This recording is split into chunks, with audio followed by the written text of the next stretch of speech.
नमस्कार, आप देख रहे हैं नेक्स्ट 9 न्यूज और मैं हूं कपिल। फिलहाल हम बात कर रहे हैं उत्तर प्रदेश की और उत्तर प्रदेश में फिलहाल निकाय चुनाव को लेकर तारीखों का ऐलान नहीं हुआ है, लेकिन सियासी हलचल जो है वो लगातार जारी है। आपको बता दें कि पल्लवी पटेल जो मैनपुरी उपचुनाव हुआ था उसमें स्टार प्रचारक की लिस्ट में नजर नहीं आई थी और इसको लेकर वो खासा नाराज रही थी। नाराजगी इतनी ज्यादा थी कि जब पत्रकारों ने सवाल पूछा कि मैनपुरी का उपचुनाव हुआ लेकिन आपको जो है वो स्टार प्रचारकों की लिस्ट में शामिल क्यों नहीं किया गया, इस पर उन्होंने कहा कि संगठन जो डिसाइड करेगा मैं वही करूंगी। लेकिन जहां तक मेरी बात है, चूंकि जब पल्लवी पटेल ने चुनाव लड़ा था सिरातू सीट से केशव प्रसाद मौर्य को ना सिर्फ हराया जो डिप्टी सीएम फिलहाल जो है उत्तर प्रदेश के हैं और पिछले जब विधानसभा चुनाव हुए थे पिछले टर्म में भी वो डिप्टी सीएम के पद पर मौजूद थे, तो एक बड़ी जो है जीत हासिल हुई थी और एक बड़ी हार केशव प्रसाद मौर्य के हाथ लगी थी। तो इस पर पल्लवी पटेल ने कहा था कि जिस तरह संगठन मेरे साथ रहेगा, जिस तरह मुझे सपोर्ट मिलेगा, कार्यकर्ता मेरे साथ रहेंगे, तो मैं जो है वो लगातार पार्टी के लिए करती रहूंगी। लेकिन मुझे इस बात का मलाल है, जब मैंने जो है केशव प्रसाद मौर्य को हराया, मैंने चुनाव लड़ा, तो डिंपल यादव ने मेरे लिए काफी प्रचार किया, मेरे लिए काफी काम किया।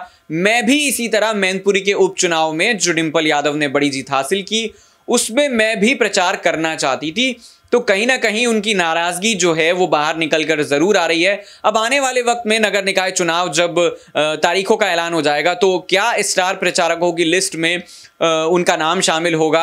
न सिर्फ प्रचार करना बल्कि एक बड़ी जिम्मेदारी की उम्मीद भी कहीं ना कहीं पल्लवी पटेल लगाए बैठी हैं, क्योंकि उनका कद बड़ा हो चुका है। केशव प्रसाद मौर्य को हराना कोई आसान काम नहीं है और इस बारे में चर्चा लगातार तमाम मीडिया कर रहा है कि ये जो बड़ी जीत उन्होंने हासिल करी वो आखिर जीत कैसे हासिल करी। इस पर जब उनसे सवाल किया जाता है तो वो कहती हैं कि जनता जो है वो मेरे साथ है। जब मैं लगातार प्रचार कर रही थी तो पूरे पूरे दिन में खाना नहीं खाती थी, तो आम लोग, कार्यकर्ता को अगर छोड़ दे तो आम लोग भी मेरे साथ आते थे और लगातार मेरे साथ पूरा दिन चलते थे। तो इस तरह का वो जवाब देती हुई नजर आती हैं।